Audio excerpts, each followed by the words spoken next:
Sublime Expiação, Livro 2º, Passado de Sombras e Gravames, Capítulo 7. Nuvens borrascosas se avolumam. Isabela recuperou de imediato a lucidez sob carinhosa assistência do abnegado religioso de Beatrice dos Fâmulos. Singular abatimento, todavia, prostrava. Conduzida à alcova, tentou repousar, o que redundou infrutífero. O singular acontecimento desagradável, sob todos os aspectos, martirizava. Sem dúvida, o atrevimento do visitante fazia pressentir que amargas aflições chegavam à sua vida e iriam irromper irrefreáveis. Sinistros augúrios afligiam-na, parecendo corporificar-se para culminar em processo de imprevisíveis tragédias. O moço louro e audaz, aqueles olhos transparentes e azuis, que recordações lhe impunham? Gentil, mas repulsivo, provocava-lhe terrível mal-estar e fizera que irrompessem sentimentos propositalmente esquecidos e aparentemente sepultados, porém latentes e vivos. Sentindo-se velada à distância por uma serva e pelo amigo religioso que orava, deixou-se conduzir por meio da imaginação convulsionada e sonhadora, e sem dar-se conta, fugiu na direção da infância. De origem modesta, ásperos haviam sido os caminhos percorridos na terra natal.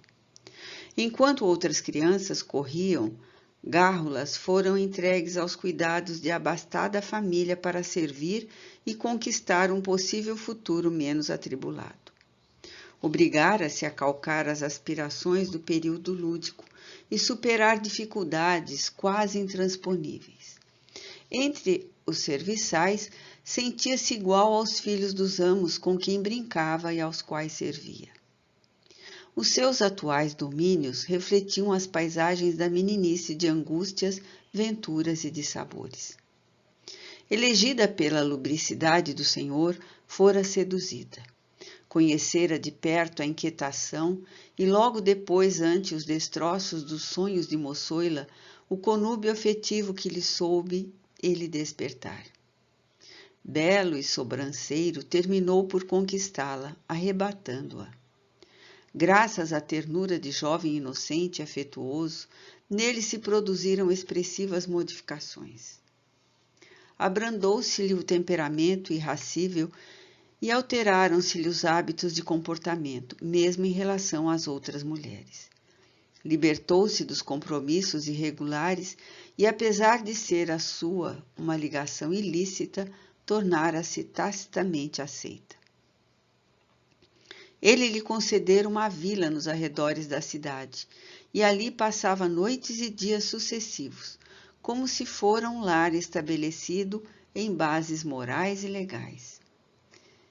Explique-se que o seu consórcio obedecera a interesses mais políticos e econômicos do que afetivos, vindo a se tornarem os cônjuges, ao fim de algum tempo, amigos, que se detestavam recíproca e cordialmente.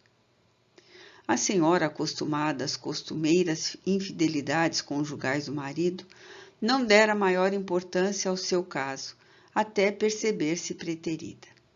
Desprezada sempre fora, porém jamais substituída por uma serva que se fazia amar. Sutilezas da argúcia dos sentimentos femininos, capazes de inesperados lances e reações na íntima problemática da urdidura afetiva.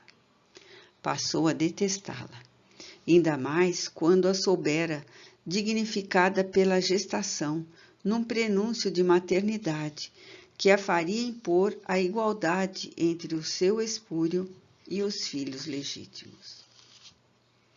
Vieram depois a calúnia soez, a perda do filho, a expulsão das terras amadas, o exílio imposto, as sombras espessas de uma morte em vida. Não pôde furtar-se às lágrimas e prorrompeu em convulsivo pranto, refreado desde muito. O irmão, Carmine, acudiu-a. Acalme-se, menina. Tudo passou e terminará bem. recolhamo-nos à reflexão, aguardando os acontecimentos, mas não os soframos por antecipação. Possivelmente, os mal-entendidos resultarão aclarados e sorriremos todos, felizes, passadas estas horas abomináveis. Isabela não podia externar o vazio, o imenso abismo da alma. A verdade é que o conde Lunardi lhe fora não um esposo, e sim um protetor. Amou-o e respeitava-lhe a memória. Todavia, aquela afeição era calma, feita mais de reconhecimento e de ternura. Antes, conhecera o arrebatamento, embriagara-se na excitação dos sentidos, na paixão, quando ainda não havia entendido que o verdadeiro amor é dúlcido e calmo, repousante e digno. O primeiro companheiro significou-lhe, por isso, o arrebatamento dos sentidos, mas o segundo apresentou a paz da afeição. O confessor conhecia-lhe o íntimo, desvelado em longas e edificantes conversações. Não parecia lícito afligi-lo na atual conjuntura. Reunindo forças, procurou refrear a emotividade desordenada e, pouco a pouco, vencida pela exaustão, adormeceu, enquanto o astro-rei declinou num incêndio de luz e cor entre as nuvens irisadas e o infinito azul. Juliano mal podia domar a cólera.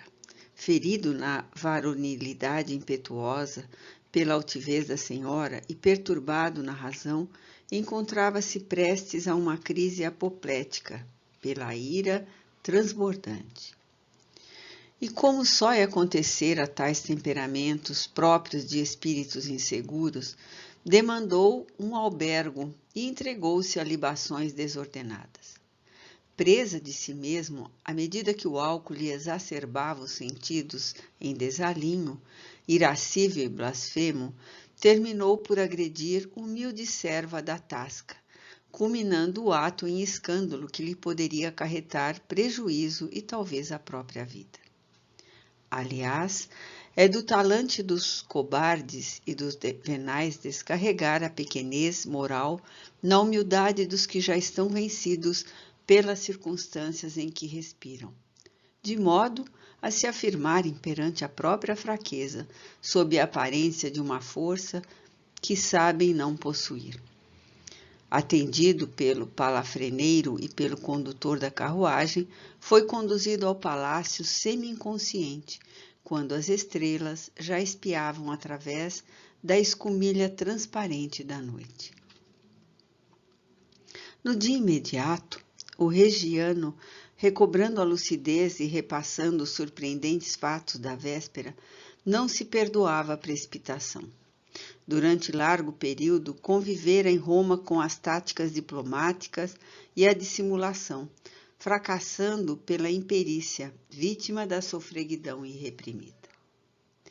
Antes de erguer-se do leito, em demorada conjectura, chamou um escriba e ditou-lhe expressiva carta, na qual se desculpava, rogando o perdão da nobre senhora.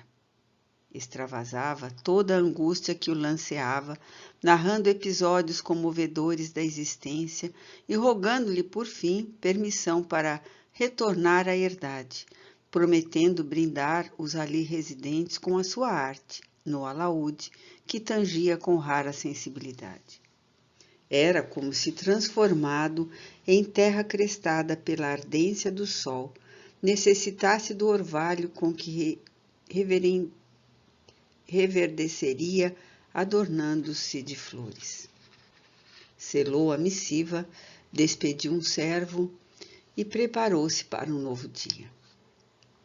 Em crescente inquietação, sobraçando expectativas, aguardou a resposta. Irresponsável, perdulário, supunha-se desculpado. Os que menosprezam os valores éticos na sua insânia são incapazes de medir sentimentos e caracterizar atitudes em toda a magnitude. Desculpar-se significa-lhes humilhação, como credencial para acesso a novos desatinos, a que se afeiçoam persistentemente. A distância que medeia entre uma agressão e uma explosão de generosidade é apenas a circunstancial da emotividade. Sem o necessário senso, dão aos fatos a tradução que lhes convém. Cientificada da chegada do mensageiro, a condessa Lunardi mandou despedi-lo, mandando-lhe dizer ao seu amo que aqueles sítios lhe eram vedados e que não mais volvesse a importuná-la, abusando das prerrogativas de que se dizia investido. Ato contínuo, reuniu o administrador, o sacerdote e mais alguns velhos amigos do clã, e nomeou um grupo para dirigir-se às autoridades, dando ciência do sucedido e solicitando providências de modo a impedir novas e lamentáveis interferências.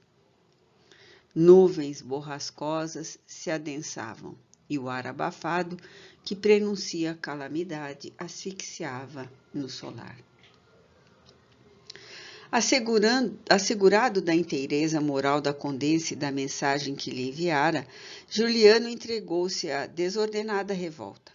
Não podia compreender a recusa, e crendo-se capaz de investir contra a dignidade pessoal e os invioláveis direitos de cada um, começou a urdir habilidoso plano, com o qual pretendia vencer a teimosia da dama cobiçada.